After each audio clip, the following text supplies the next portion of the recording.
सम्मान्य सभामुख महोदय, आज 5 वर्ष कार्यकालको अन्तिमतिर गइराख्दा यो 5 वर्ष कार्यकाल अस्थिर कार्यकाललाई थिर बनाउनको निम्ति जनताले दिएको मतदान र त्यो मतको कदर गर्नको निम्ति हामी जसरी लागि पर्नुपर्ने हो, जसरी हामीले कार्यलाई आफ्नो सुचारू एउटा स्पिडमा लैजानुपर्ने हो त्यो लान पाएनौँ। दुई पटक यो संसद विघटन भयो। यो प्रतिगमनतिर गइरहेको बाटोमा एउटा मृत्युशैय्यामा पुर्याएको यो संसदलाई फेरि जीवित बनाउनको निम्ति मान्यजीहरूको उस्तै पहल रह्यो। जनताको ठुलो सङ्ख्यामा जनताले पहल गर्नुभयो, नागरिक समाजले पहल गर्नुभयो, मिडियाले पहल गर्नुभयो। सबैको साथ सहयोगले मृत्युशैय्यामा पुगेको संसदलाई हामीले फेरि जीवित बनाउन सफल भयौँ। त्यसको निम्ति हामी सबैलाई मैले सर्वप्रथम धन्यवाद दिन चाहन्छु। र त्यो सँगसँगै आज त्यसैको नीवमा बनेको गठबन्धन, जसले यो 5 दलीय गठबन्धनले यसलाई अगाडि बढाउनको निम्ति धेरै ठुलो महत्त्वपूर्ण भूमिकाहरू निर्वाह गर्यो, जसले गर्दा आज हामी यो 5 वर्ष कार्यकाललाई भलै बीचमा धेरै अवरोधहरू आए, त्यो अवरोधको बावजुद पनि यो कार्यकाललाई जनताले दिएको म्यान्डेटलाई पुरा गर्नको निम्ति हामी अगाडि बढ्यौँ। आयो धेरै किसिमका कुराहरू आए, धेरै पक्षबाट धेरै विचारहरू आए, तर वास्तवमा यो लोकतन्त्रको सबैभन्दा सुन्दर पक्ष भनेकै के हो भने हरेक विचारहरू हामी सबै अलग अलग पार्टीबाट, अलग अलग दर्शनबाट निर्देशित हामी मान्नेहरू छौँ। त्यसैले हामीले विचार राख्नु, कुनै पनि आफ्नो दर्शनको, आफ्नो पार्टीको लाइनलाई लैजानु त्यो स्वाभाविक कुरा हो। लोकतन्त्रले त्यो स्वाभाविक रूपमा ग्रहण गर्छ र त्यो प्रकारले लैजाने क्रममा हामीले राख्ने विचारहरू सत्यपरक, तथ्यपरक हुन जरुरी हुन्छ। हामीले छलछाम गरेर राख्नु हुँदैन। गरेका कमजोरीलाई हामीले सहर्ष स्वीकार्न सक्नुपर्छ, अनि मात्रै हामी अगाडि जान सक्छौँ। त्यसैले कार्यकाल बित्दै गर्दा हामीले जुन प्रकारको अवस्थाहरू झेल्दै यहाँसम्म आयौँ, त्यसमा हामीले केही पनि गरेन यो संसदले भन्दैनौँ। यो संसदीय कार्यकालमा ती अवरोधका बावजुद पनि धेरै कार्यहरू अगाडि बढे, धेरै विधेयकहरू अगाडि बढे, धेरै कामहरूलाई अगाडि लैजानको निम्ति हामीले त्यसलाई अगाडि नीतिगत, विधिगत, प्रक्रियागत हामीले अगाडि लग्यौँ। त्यसमा विभिन्न विचार अलग अलग हुँदाहुँदै पनि अलग प्रकारको संविधान घोषणा गर्ने बेलामा पनि राष्ट्रिय जनमोर्चाको पनि आन्तरिक विषयमै उसको विमति थियो। संहिताको विषयमा उसले विमति राखेको थियो। त्यो उसको सैद्धान्तिक, उसको वैचारिक लडाइँहरू आफ्नो किसिमले अडान लिएर अगाडि बढ्दै गएको थियो। नागरिकताको विषयमा पनि वंशजका बाबुआमा भएका सन्तानलाई वंशजको दिनुपर्छ।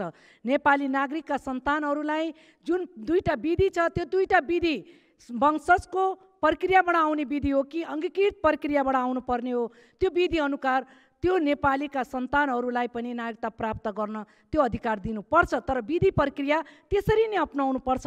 हामीले समावेश गरेका विधिहरूलाई अगाडि लानुपर्छ भनेर हामीले त्यसरी यो विषयमा पनि आफ्ना विमतिहरू राख्दै र त्यसमा यो संविधानलाई घोषणा गर्दाखेरि यी विमतिहरू संशोधन राख्दै हामीले संविधान घोषणा गरेका हौँ।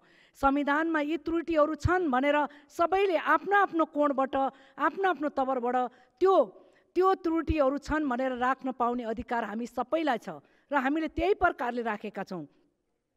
यो राम्रो पक्ष हो, यो सबल पक्ष हो। हाम्रो देशमा लोकतन्त्र, गणतन्त्र आएको लामो समय भएको छैन। यसलाई अझै परिष्कृत गर्दै यसलाई लामो समयसम्म हामीले यसलाई अगाडि लैजान जरुरी छ। अहिले जुन प्रकारले प्रतिगमनतिर गइरहेको यसको दूरगामी दुष्परिणामहरू आउन सक्ने सम्भावनालाई रोक्न सफल भयौँ। त्यो रोक्न सफल पनि त्यसै एउटा पार्टीको सांसदले मात्रै गर्न सक्दैनथ्यो। सबै सांसदहरू एउटा इस्युमा हामी एक भयौँ। त्यो एक हुँदाखेरि यसको सही परिणाम निकाल्न सफल भयौँ। एउटा दुर्घटना हुनबाट देशलाई जोगाउन सफल भयौँ। यो विचारलाई अगाडि बढाउँदै गर्दाखेरि हामीले के चिज पनि बुझ्नुपर्छ भने आज पनि देशमा भ्रष्टाचारले तलदेखि माथिसम्म जरा गाडेको छ। यसलाई न्यूनीकरण गर्नको निम्ति हाम्रो जुन प्रकारको एउटा एकदम कठोर प्रकारको एउटा कार्य अगाडि बढ्न पर्ने हो, त्यसका विविध कारणहरू होलान्। तर हामीले त्यो कठोर कार्यहरू अगाडि बढाउन सकेको अवस्था छैन।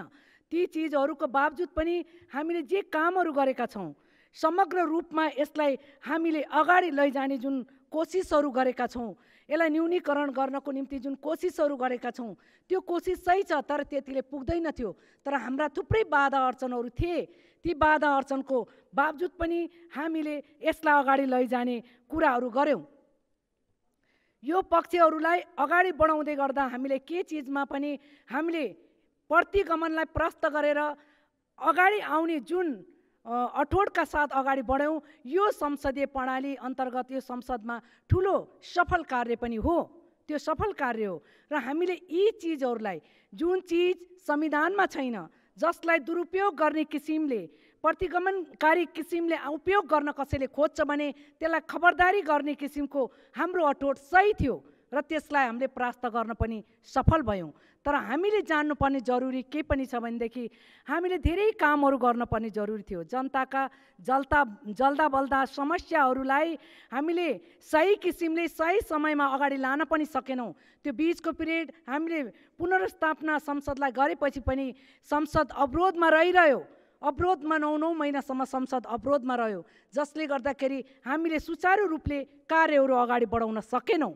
फेरि पनि हामी जनताको माझमा जनतासँग हाम्रो आवाजहरूलाई बुलन्द गर्दै अगाडि लैजाने क्रममा हामीले के पनि भनेका थियौँ भनेदेखि नयाँ जनादेश त जनताले नै स्थापित गरिसकेको अवस्था हो, हामीले संविधानमै स्थापित गरिसकेको अवस्था हो।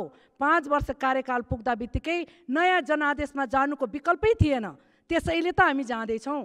अहिले मङ्सिर 4 को निर्वाचनमा जुन जाँदैछौँ, कारण त्यही त हो। हामीले जुन विधिलाई हामीले स्थापित गरेका छौँ, त्यो विधि अनुसार त्यसलाई उपयोग गरेर जाँदैछौँ। त्यसलाई उपयोग गर्नुपर्छ र त्यसको त कसैको विरोध छैन। हामी निर्वाचनमा जाने कुराको त हाम्रो कसैको पनि विरोध छैन त। हामीले त्यो प्रक्रिया, त्यो अधिकारलाई सही किसिमले, विधि प्रक्रियालाई सही किसिमले उपयोग गरेर जाउँ भनेर हामी भनेकै छौँ। त्यही अनुसार अगाडि लागेका छौँ।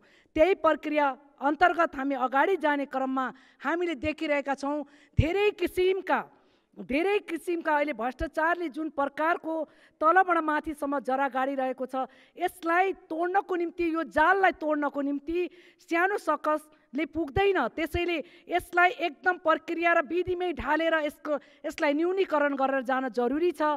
र यो विषयलाई अगाडि लैजाँदै गर्दाखेरि हामीले के पनि भनेका छौँ भने अहिले आर्थिक जुन अस्तव्यस्त अवस्थाहरू हुँदै गइरहेको छ, त्यसमा पनि अनुत्पादक ठाउँमा हाम्रो आर्थिक व्यवहार जनतालाई बोक्न पर्ने विवश भएको र अनुत्पादक ठाउँमा हामीले त्यो खर्च लगानी गरिरहेका छौँ। जस्तै प्रादेशिक संरचना, हामीले पहिले पनि भनेका थियौँ, यो संहिताको मुख्य जड भनेकै प्रादेशिक संरचना हो।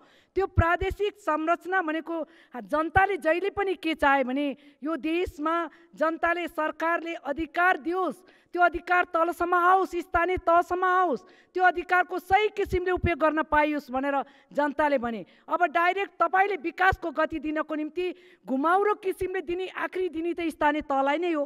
स्थानीय तहलाई दिनको निम्ति हामी किन घुम्न पर्यो? घुमाउरो बाटो जान जरुरी किन? हामीले राज्य जनताले कहिल्यै मागेनन्। हामीले अनावश्यक किसिमले अहिले राज्य खडा, प्रादेशिक राज्यहरूको रूपमा खडा गरेका छौँ, जसमा अनुत्पादक किसिमले खर्च व्यवहार देशले धान्न सकिरहेको अवस्था छैन।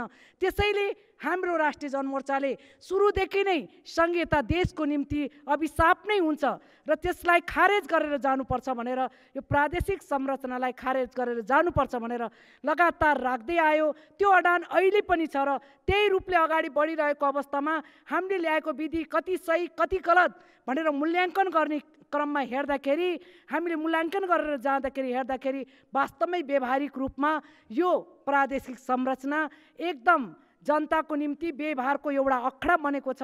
त्यसैले यो संरचनालाई खारेजै गरेर जानुपर्ने स्थिति देखिन्छ। हामीले यो कार्यकालसम्म पनि त्यसलाई खारेज गर्न सकेनौँ। त्यो एउटा हामीले गर्न नसकेको कार्य रह्यो भन्ने मलाई लाग्छ। हाम्रो पार्टीलाई लाग्छ, राष्ट्रिय जनमोर्चाले त्यो प्रकारले यो मूल्याङ्कन गरेको छ। तर अहिलेसम्मको संसदीय कार्यकाललाई हेर्दाखेरि समग्र रूपमा निचोडमा भन्न पर्दाखेरि कार्यकाल सफल नै रहेको मूल्याङ्कन हामीले गरेका छौँ र त्यसरी जाने क्रममा हामी सबैले मिलेर जसरी यहाँसम्म आयौँ यो कार्यकाललाई पुरा गऱ्यौँ त्यही किसिमले अबको थिर आउने सांसद पनि थिर सरकार कम्तीमा 5 वर्ष एउटा योजना बनाएर 2 वर्ष 1 वर्ष 3 वर्ष 5 वर्षको योजना बनाएर त्यो सरकारले पुरै सञ्चालन गर्न सकोस् र त्यो प्रकारको सोचसहित आउने सांसदहरूले त्यसरी अगाडि बढाउनको निम्ति त्यो प्रकारको सोच लिएर आउनुहुनेछ भन्ने आशा राख्छु, विश्वास राख्छु।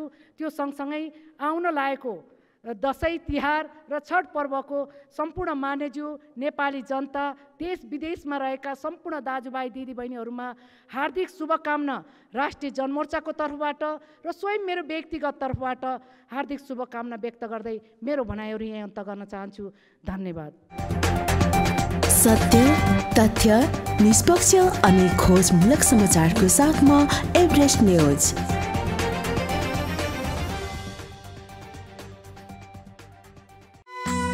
चौरासको गाउँमा रमाइलो ठाउँमा चर्कुने चौतारी। तपाईँ कलासँग जोडिन चाहनुहुन्छ वा सञ्चार क्षेत्रमा रमाउन चाहनुहुन्छ, आउनुहोस् हामीसँग। गीत रेकर्डिङ, म्युजिक भिडियो, वृत्तचित्र, चलचित्र निर्माण, समाचार सङ्कलनदेखि सम्प्रेषणसम्म। घरबार बसाउला हो बहिनी ओखर ढुङ्गैमा। पानी ढुङ्गैमा घरबार हुन्न नि हौ दाजु ओखर ढुङ्गैमा।